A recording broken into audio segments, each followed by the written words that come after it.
Hello, welcome to the Center for Parenting Education and the second part of our webcast called From Gimme to Grateful. In this article, we'll be discussing what factors lead to children who seem spoiled, demanding, and unappreciative. Why are parents so concerned about raising a child who appears to be overindulged? Here's a list that describes the behaviors and attitudes of these children that often cause their parents much concern.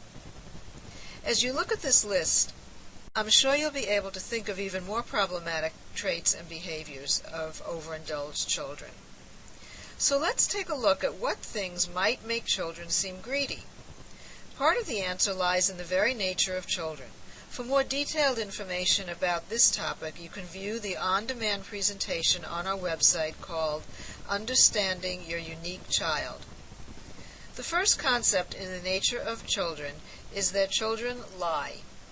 Not in the sense of not telling the truth, but rather that they are born lacking in judgment, being impulsive, and being egocentric.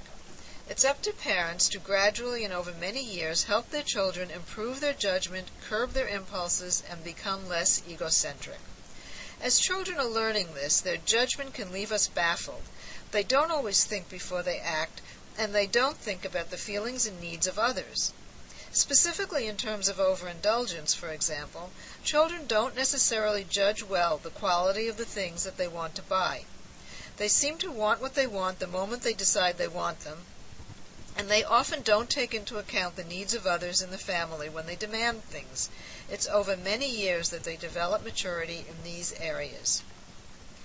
The next factor that we'll consider is what makes up each unique child, the things within the child that may make him appear to be spoiled or greedy. As with the lie concept, understanding that children's unique makeups can help parents be more tolerant and patient if the children appear to be lacking in gratitude or overly acquisitional. The 5 parts of every unique child are temperament, maturity, developmental tasks, ages and stages, and situational factors. So the first part of the unique child is his temperament. Of the 10 temperament traits, there are 5 that impact directly how spoiled a child may seem. The parent's job is to help a child cope with and to find ways to accommodate his temperament. Children with certain temperament traits may appear more demanding or less appreciative than others. For example, persistence. A very persistent child will continue to demand things that they want for a long time, even when they've been told no repeatedly. Intensity. A naturally intense child will be very dramatic in expressing his or her wants. Distractibility. A highly distractible child will notice everything and want things they see in advertisements, in magazines, catalogs, television, on the internet, on cable, or even when you take them to a store. Mood. Some children are by nature more somber and serious. It seems like it may take more to make them satisfied, and they may not seem enthusiastic when they receive a gift. You may even need to teach them how to say thank you. Adaptability. Children low in adaptability may struggle if they expect something and they don't get it. Change may be difficult and surprises aren't handled well. For these children, you want to forewarn them so they can prepare in advance for what may happen. Parents' temperament may also play a role here. If the mother is mild and gentle, she may have a hard time saying no, setting limits with a spirited child. If the mother is not persistent, she may give in easily to a child who is very persistent about what he wants. The second part of the unique child after temperament is maturity. Children grow in maturity in different areas. It takes a certain amount of emotional maturity to delay gratification, tolerate frustration, and control impulses. When children don't possess this level of maturity, they may appear to be spoiled. By age 14 months, experts say that parents can begin to train children to tolerate some frustration by not responding immediately to every whimper. By gradually giving them small opportunities to feel frustrated, the children learn to tolerate frustration. Parents don't have to create situations that will frustrate their children. Life itself presents them with many opportunities on its own. Next, children need a certain amount of intellectual maturity before they can understand that not all advertisements are true and that not everything they see on television is real. They may continue to beg for toys they see advertised, even though you may know that the items are not as good as the commercial makes them seem. Next is social maturity. That also plays a part in a child's ability to stand on his own and not feel like he has to have what everyone else has. The third part of the unique child are the developmental tasks. In addition to temperament and maturity, children at every age are working on accomplishing certain tasks, those things that people need to do in order to advance the process of their maturity. There are certain ages that have tasks which a child needs to do, but which may make a child look like they are being greedy and unappreciative. Toddlers don't share. Ownership is a way that they separate themselves from others. Elementary-age children have collections which reach their peak during the years of 6 through 11 or 12.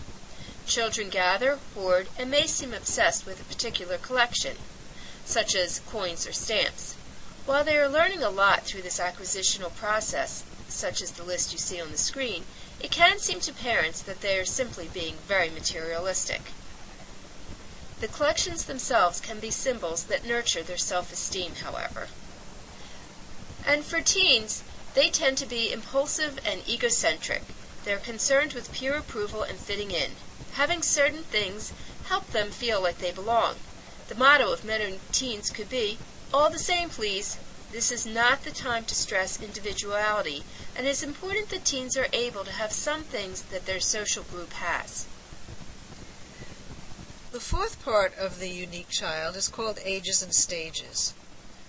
And this describes the phenomenon in which children grow in fits and starts, taking major leaps forward during periods of equilibrium, when they're calm and at ease and confident, only to appear to backslide at certain times. These periods of backsliding are called disequilibrium. When children feel less secure and confident, they struggle more, they're more at odds with themselves and with the world. Obviously, during periods of stressful disequilibrium, a child is more likely to be demanding, clingy, or less easily satisfied. Knowing this can help parents not to think that their child is developing terrible behaviors, and the developmental process will eventually move them into an easier stage. The last part of the unique child is called situational factors. Any external factor that causes anxiety or increased stress in the child. You can look over this list to see just a sampling of what some of these situations can be. When a child is facing increased stress, just as with disequilibrium, they may become more demanding, more needy, less able to tolerate normal frustration. At these times, children can use understanding and listening from their parents, who still may have to set limits and say no, but they can do so with more kindness and compassion. Another situational factor is the culture in which our children are growing up today.